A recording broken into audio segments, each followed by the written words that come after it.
This episode of the Cloud Accounting Podcast is sponsored by Intuit QuickBooks. Accounting professionals and bookkeepers have long been at the forefront of using cutting-edge technologies to take the profession to the next level and to ensure they're delivering the best possible service to their clients. Whether you want to grow your firm or sharpen your skills, Intuit QuickBooks provides you with the AI-driven products, services, and the resources that you need to help all sides of your career take shape. To learn more about how QuickBooks Online, QuickBooks Online Accountant, QuickBooks Live Bookkeeping, and the Pro Advisor program can help you grow your practice and scale your impact, head over to cloudaccountingpodcast.promo/QuickBooks. That is cloudaccountingpodcast.promo/QuickBooks. QuickBooks, backing you. Well, we've had a look at our own pricing and we're not charging enough and we're not giving the service and we've got to take our own medicine.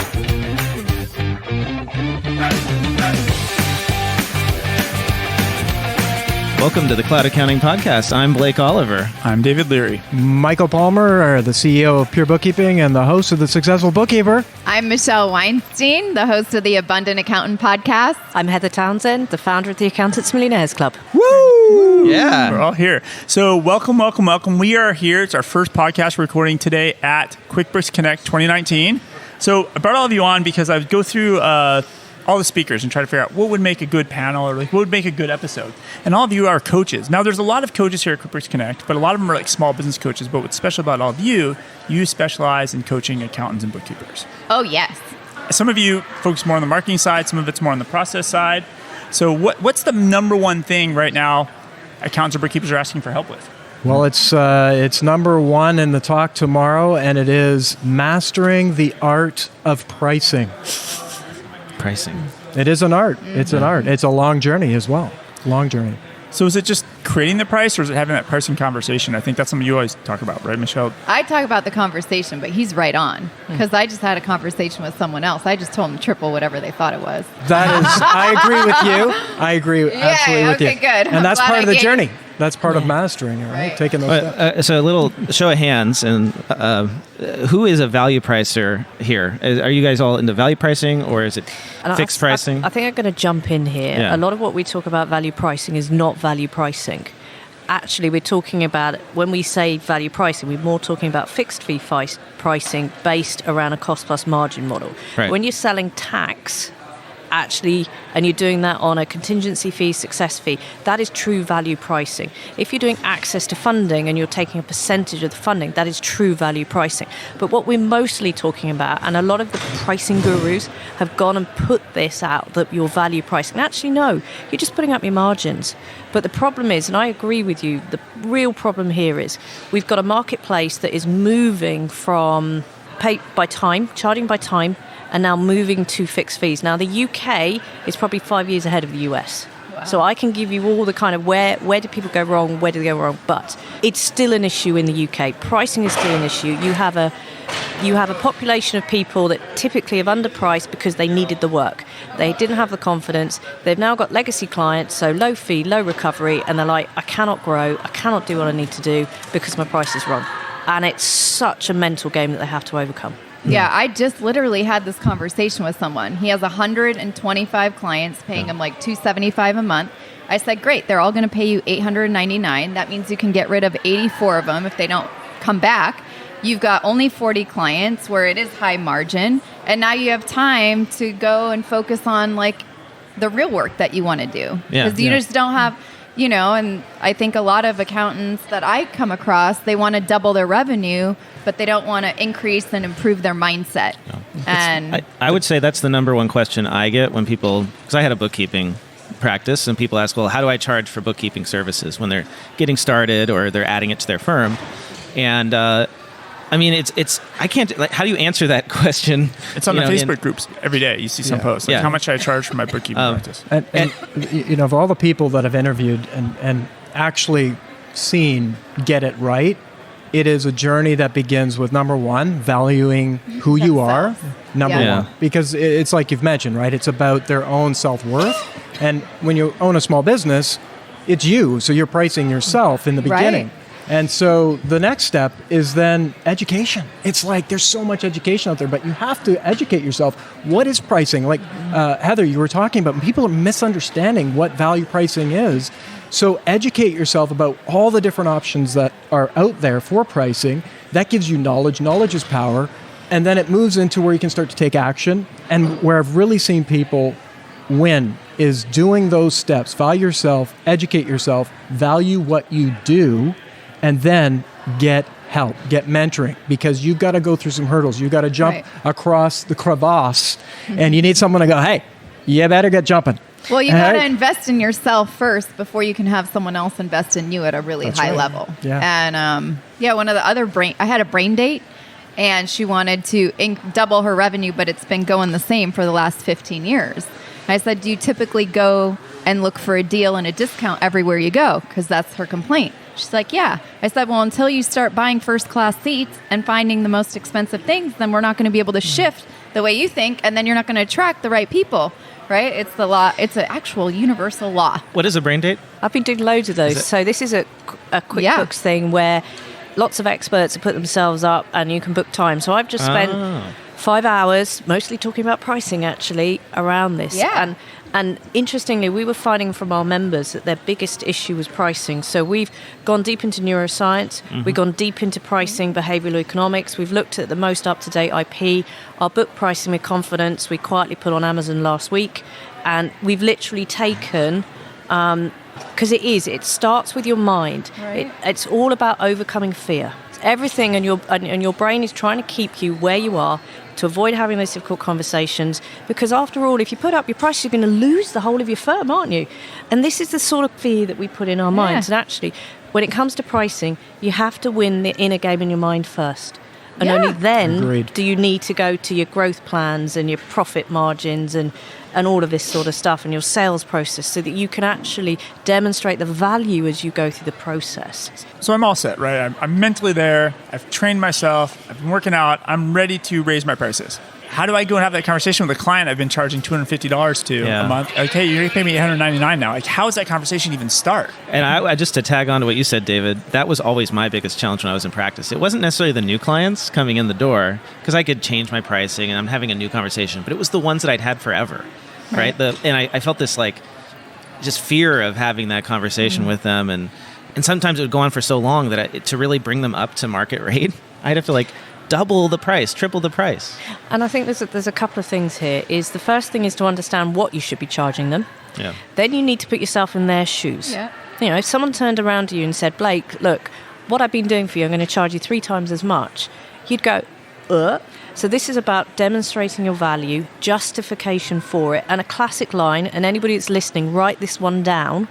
It's basically along the lines of, you know how we always tell you to value what you're worth? Well, we've had a look at our own pricing and we're not charging enough and we're not giving the service and we've got to take our own medicine. Most clients don't actually complain with something of those lines. But it's if you're delivering a great client service, you shouldn't be afraid of this conversation. But it's all about the scale of it. And it's one of the things is there's a lot of brain-based stuff about biases that goes on. And it's all about the contrast. So it's about how can you contrast the increase. Is it just the equivalent of a cup of Starbucks each day? That doesn't sound a lot, does it? But when you actually look at that, a cup of Starbucks potentially with a coffee, and if you're in the US, because it's almost double what we are in the UK, that's 5 times 30. That's $150 a month. But it's just an extra cup of Starbucks each day. And this is about contrasting it with the value that you're giving them. How much is that peace of mind worth? How much did you reduce your tax bill? How much have you actually been calling us because you've got these queries around your books? You know, this is why we have to raise it so we can carry on giving you that service. But if I'm hearing Michelle earlier about this, like, you can't give your clients peace of mind because if you're taking on too many clients at a cheap price, if you don't charge enough, you'll never have the free time to actually give your clients true value. Well, and that's what was happening with the woman who I met with at our brain date. It was that exact problem. And she's at capacity. Well, in addition to that, I've had a couple clients where I said, why don't you take an inventory as to really how much time you've invested in this client, especially the long-term ones, Blake, because those are the ones that are actually making you lose money. Do an inventory on that, and I bet you if you go look at your few clients that have been the legacy clients, you're actually losing money on them because you answer the most emails, you talk to them the most, they pay you the least. And then you can go back to them and say, you know what, I'm not a nonprofit, and do what you just said and say, look, I help you make a lot of money, and unfortunately, this is now at a loss on my books. and I can no longer go at a loss. And that's what I've seen. A lot of the people I've worked with are running a lot of their older clients at a loss. So find someone to buy that piece of business so you can focus, triple your rates. That's my other go-to. Yeah. But I think, like you were saying, it's all about the mindset work and really understanding your value. And a lot of accounting professionals I've worked with, they went and got extra education. They've gotten a master's in tax, and they're not applying that knowledge to their pricing. Yeah. So why does a brain surgeon charge a lot of money when, I love my accountants I work with. They have CPAs, MBAs, masters in tax. They're like doctorates, PhDs, and I'm like, but you're charging what a personal trainer charges. No, nothing against personal trainer. I used to be one, but the brain surgeon, you're not going to leave there without paying at least $1 million. So and full stop. Yeah. Your business needs to do this, otherwise your business will cease to exist. Correct. And think about it. If you're not doing it, your competitor will, because they're the ones that are going to deliver the value that your client needs and have the capacity. Because what we're talking about here is when we're talking about giving value, it's about capacity. And one of the ways to get capacity is to remove clients. And sometimes losing clients is a really great thing, because if you're removing those clients that don't see you as valuable, but you're getting new clients that do see you as valuable and willing to pay you, well, that's good for business. And so coming back, David, to your question is, well, how do you do it? You just have to do it and have a conversation. And I think it's a conversation where you show value first, like Heather, really great, right? Show value, help them see how valuable you are, then have that conversation. And put yourself in their shoes, like Heather was saying too, is really important, because you have to, I talk about like how Heather and I are sitting next to each other. I always put in my mind, how am I sitting next to them and how would I want to be treated in this situation? Because the girl that does my social media, she increased the prices, but, there was justification. I don't have to tell her what's in my head. She knows me very well now. And I think a lot of this comes down to time. The first thing we do in our model to help our clients grow their firm is not a growth plan, is how are you going to find the time for headspace? And we have to remember that most people talking about pricing are at capacity. And actually, it's not about going what my prices should be. It's about how do I find 3 hours extra each week for the next month in order to have the time to really think about this stuff. Right. Because everybody listening to us here is a busy professional who are awesome at what they do. And actually, how do you get that time? Well, if you're in the UK, you could sell that block of unprofitable fees for 1 times multiplier. If you wanted to get paid in 2 blocks, to pay 2, you'd get a 1 times multiplier. So you got, say, £50,000, so about $60,000. You could literally go to a broker and say, I want to sell these. Within 6 months, you'd have £30,000 in your pocket. A year later, you'd hopefully have the rest of the $30,000. And you would free up the capacity. And actually, that $30,000 will pay for somebody, and maybe a part-time employee, to come in, to take stuff off you, so you can then put the pricing in and sort this out. Because we forget, if you've got 100 clients, you potentially got 100 conversations.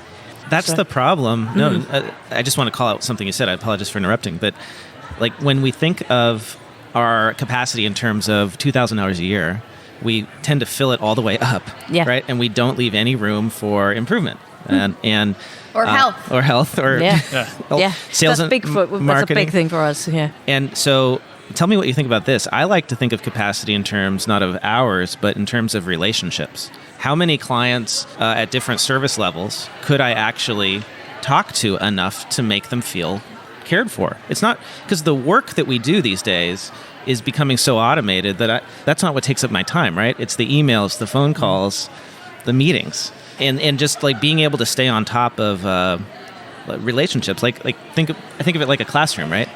Like a teacher, at a certain point, the classroom gets too big, cannot possibly know all the students, and maybe we should think about capacity that way. Yeah, and I think the problem is that, say particularly when you're growing, is you've got too busy personally, and you've got to make sure that you're less chargeable. But by becoming less chargeable, that's a revenue hit, right. And you go, can't do that. And one of the hardest things of growth is about the identity change. You are no longer the doer. You're no longer the most important person there. And your value is no longer about how many chargeable hours you do.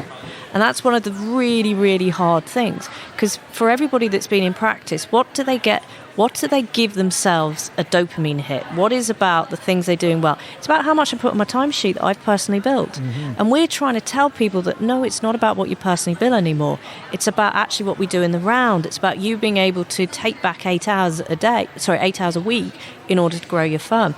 That's right. And this is part of the problem. It's that identity change. It's that, and actually it's the physical, tactical stuff of, if I've got so much stuff, how do I move stuff on? We micromanage. Accountants are brilliant micromanagers. What are we going to delegate? What are we potentially going to outsource? You know, when it comes to freeing up time in the UK, we have the hot buttons of what are you going to outsource? Whether that's outsourcing marketing, whether that's outsourcing what we would call year-end accounts, tax returns, are you going to outsource that? Are you going to sell a block of fees so that you get the capacity back and the thinking time? Because you sure as hell are probably not going to you're not going to sell the profitable ones. So yeah, you're going to have a slight cash flow, but that'll be whatever. Or what are you going to delegate? And those are the quick things that you have to do. Yeah. I think capacity is an exciting thing to work on, because it's not only what are you going to fill the capacity with. It's not just, having time to work on getting paid more for the work that you do, the valuable work that you do, but your own personal life, the things that you do. But one of our guests on the Successful Bookkeeper podcast was Joe Woodard, and he talked about getting 20% capacity, increase your own capacity every 90 days. If you played that game, if you actually played the game of getting 20% capacity, more capacity every 90 days, well, what would you do with that? Well, it's work on mastering the art of pricing, like we're talking about. It's working on figuring out how to become more efficient, outsource, delegate. And one of the things we do at Pure Bookkeeping is, how do you provide standard operating procedures and processes that actually has your business run more efficiently? And this stuff is not easy to do. It takes work. It takes time, right? It takes commitment. But the payoff, long run, long game, the payoff is that you have a firm that actually runs itself, and you have a firm that gives you what you want. Like, that's the question, right? Why are you in business? What are you trying to achieve? What's that end game look like? That's the most important part. It's an incredibly important part. I call everyone that owns their own business an accountingpreneur. And if you're going to be an accountingpreneur, guess what? There's no one telling you what to do. And I know that from a lot of the people I've worked with, it wasn't ever taught the sales stuff and capacity and the mindset and all that. And you just have to do it. But most of the people I work with don't go on vacations. No. So that's the thing that I really focus on, is if you're going to have capacity, also make capacity for leaving. And, one of my accountants, I think he did $350,000 in revenue extra in the last year and a half. And now he goes on a trip with his family every 3 to 6 months. But how does somebody actually get any capacity to take that next step to start building capacity out? Because if you know you need to make processes, everybody's every day I got to create a process. I see standardize this process, and you never do it. And weeks and weeks and weeks go by. Oh, I need to have conversations with my clients about billing. Weeks and weeks and weeks go by. What's that somebody listening to this podcast tomorrow can build themselves an extra hour in their day? What do they have to do? Time blocking. I've got definitely time blocking, where you have a default diary that says, right, these are the things I have to do, and they will happen on this day. Yeah. I will put out this amount of time.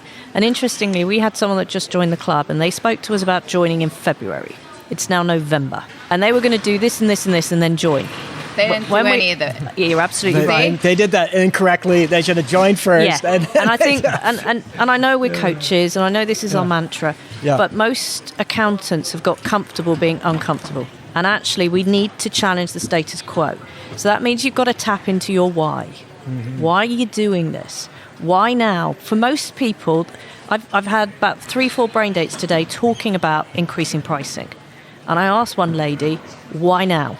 You've been thinking about this for 2 years. 15 years. Why now? And she said, my husband has got sick and he can't drive anymore, which means I'm fridge filler, taxi driver, and an American, so that means you can't walk anywhere. Right. For my 2 kids, and they're telling me I'm working too hard. So that's why. And you've got to connect into, what is my big driver that's going to take me through the fact that I'm comfortably uncomfortable. We have a phrase in the UK called BMW, which is a car.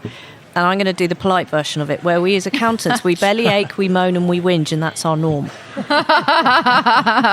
That's good. I've never BMW'd. But I think that's a huge point of it too. But here's the other point. Like, if you're an accountingpreneur, you signed up for this journey. So you get to stay up 2 extra hours later and sacrifice a short amount of time to have the upside that you want in the future. So maybe less less Netflix. It's less Netflix. You have to cut somewhere in order to gain. Yeah. Right? It's a short-term sacrifice for a long-term payoff. Here's a liberating concept. I love this concept. And it's from a book called The One Thing. Fantastic. Right? So where am I going with it? The one thing. What is the one thing that you're going to focus on that's actually going to make, when we connect back to the why, as you're both saying, you connect back to the why. Well, what's the one thing you're going to focus on? And in the book, one of the concepts is, well, do you drop everything? No, you just start focusing on that's most important. Yeah. So if pricing is one of the things that you've been talking about wanting to do, make that the focus and let that happen. And the other piece is that people say, oh, look at that person. They've got all the pricing figured out. They've figured their business out. They're so disciplined. They're absolutely amazingly disciplined. No, they're only tiny bit more disciplined. It's that they just had enough energy, enough discipline energy to actually get the habit together to do the things that are just a little bit better than the average. Right. And that actually has them compete on such a high level. So if you're going to take anything from that is stop beating up on yourself for not doing something. Focus on, well, what's the one thing you're going to do next week? And just focus on that. Let everything else fall to the wayside and see what happens. It'll change your life. So on that note, we should let our listeners stop and they can go do their next step and building some capacity. So what's the best way to get a hold of you, Michael, if people want to learn more? Go to thesuccessfulbookkeeper.com and start listening to the podcast. All right. Michelle? Theabundantakcountant.com. Heather Townsend, come to my website, www.accountantsmillionaire.club. All right. And that'll all be in the show notes. You guys can drill down and click on it. Awesome. Thank you all so much for your time. Thank you for having us. That was so fun. Thank you. Bye. Bye.